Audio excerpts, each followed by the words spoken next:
Okay, so Toronto, it's obviously more than just Canada's biggest city. Right. It's really humming right now, economically speaking. Got this like seriously growing tech scene, and it's just incredibly multicultural. Yeah. We've been digging through some material, trying to figure out why Toronto is such a magnet, for new businesses right now. And our mission here really is to pull out the key insights for you. We want to pinpoint the best opportunities, the industries that are really working in Toronto, and maybe more importantly, why it's so appealing, whether you're already there or, thinking about it from abroad. Exactly. And we found some really interesting stuff highlighting the, let's say, most profitable sectors in Toronto today. Yeah. And we want to break down the city's sort of core economic strength and its connections globally. Okay, let's just dive in. What makes Toronto such a prime spot for business? Well, I think first you have to look at the sheer scale, right? It's not just the biggest city in Canada. Right. It's a massive economic engine. We're talking, over 20% of Canada's entire GDP. That alone creates a lot of momentum. Wow, okay. 20%. And it's not just size, is it? The sources mention real spending power there? Absolutely. You've got a large population, incredibly diverse, yes, but also, importantly, pretty affluent, high disposable income. And that translates directly into strong consumer spending, which, is fundamental for almost any business. Yeah, makes sense. The material also kept pointing to a really deep pool of skilled workers. That's a critical piece. Yeah. Yeah, Toronto has this wealth of talent across key sectors. Think IT, healthcare, finance, Of media. the growth areas. Exactly. All industries that are constantly evolving. And having that available talent just makes it easier for businesses to find the people they need to scale up, to innovate. And the multicultural thing, it sounded like more than just, demographics, like a real business advantage. Precisely. That's a great way to put it. Toronto's multiculturalism creates this, unique marketplace. It's perfect if your business is aimed at diverse communities. Okay. You have an inherent understanding there, but it also acts as a natural bridge, really, for businesses looking outwards, trying to connect with international customers. Okay, so big, affluent, diverse population, strong talent, multicultural edge. What about the nuts and bolts? Starting up there. Well, the environment seems pretty supportive for startups, from what we read. Yeah. Yeah, the potential for government grants was mentioned, which is always helpful for that initial phase. Sure. And generally, the barriers to entry seem a bit lower compared to some other, huge global cities. Plus, there's this whole network of business incubators designed to help new ventures find their feet. That's really good to hear. And it's not just what's in the city itself. Location seemed key, too. Exactly. You can't overlook the geography. Toronto's strategic position gives it excellent access. You've got highways, major ports, international airports Oh, right there. are right there. And that infrastructure is just vital if you're involved in any kind of trade, importing, exporting, whatever. So it's really positioned as more than just a Canadian hub, almost like a gateway to the whole continent. That's exactly the feeling you get from the material. Yeah. It serves as a significant launch pad into the wider North American market. Huge potential reach. Okay, all right. So we get the why Toronto. Now let's dig into the what's. The specific business opportunities highlighted.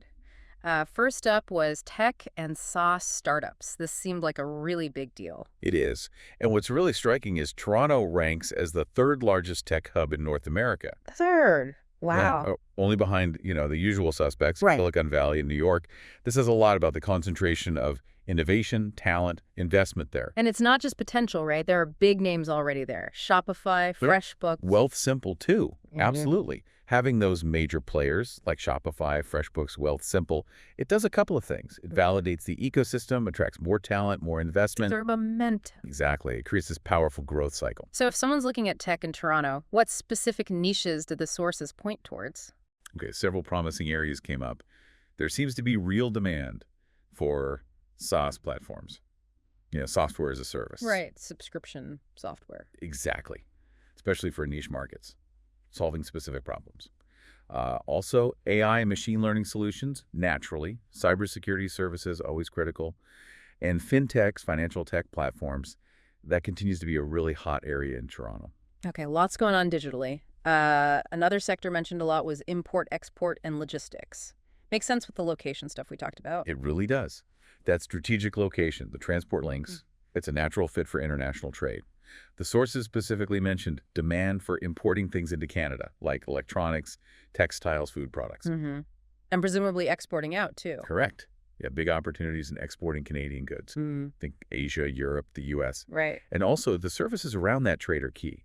Freight forwarding, arranging the shipping and customs brokerage, handling all the paperwork and regulations. Those were specifically highlighted. Gotcha. Okay, moving to e-commerce, online retail. That was another strong one. I mean, online shopping is big everywhere, but anything specific about Toronto?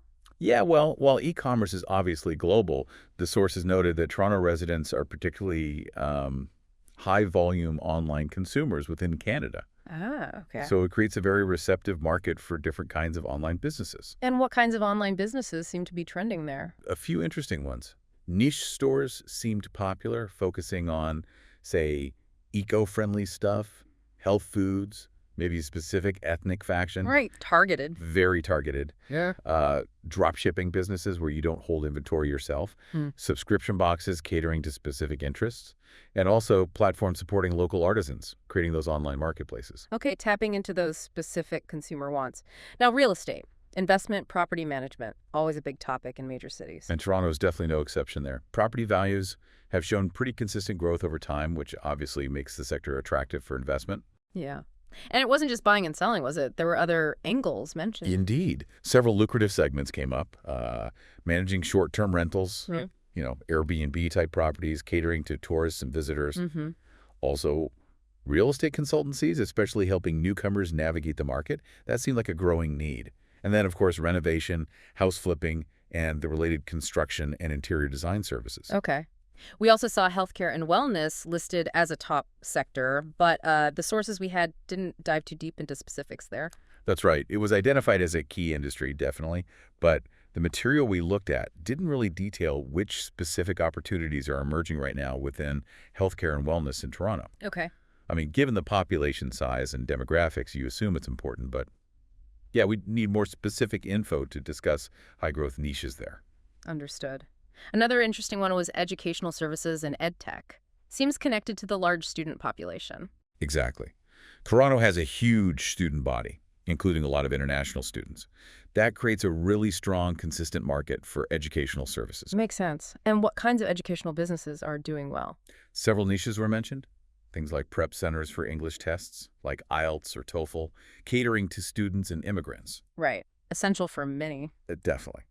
Online tutoring, digital learning platforms generally. Also, corporate training and upskilling programs for the existing workforce. And early childhood learning centers, serving all the young families. Right. And finally, consulting businesses. It sounds like there's just a lot of demand for expert advice there. That's a really key takeaway, I think. You've got this constant flow of immigrants, a booming startup scene, lots of foreign companies setting up shop. Mm-hmm. All of that drives demand for specialized knowledge, for guidance. And what kinds of consulting are most valuable? The sources pointed to a few high-value areas. Immigration consulting, help with work permits, PR, study permits, that's huge. Yeah, I bet. Services around setting up a company, incorporation, compliance assistance, very important, cross-border legal services, given the international nature of the economy, and then general business strategy and financial advice, which, is always needed. So for anyone listening who's thinking, okay, maybe I'll take the leap, what's the key advice about actually starting? The paperwork, the regulations. Well, the sources did emphasize that, yes, starting a business involves navigating registrations, permits, taxes, sometimes needing a resident director. It can seem complex. But, importantly, there are professional services available specifically designed to simplify that whole process. Oh, okay. So you don't necessarily have to figure it all out yourself. Exactly. These services can help you choose the right business structure, handle the company registration itself in Ontario, deal with tax and license stuff. They can even offer virtual offices or nominee director services if needed, help open that crucial business bank account, and then help with compliance afterwards. That sounds like it could smooth things out considerably. And didn't the material also say it's possible for non-residents to fully own a business there? That seems important for international listeners. Yes, that's a really significant point.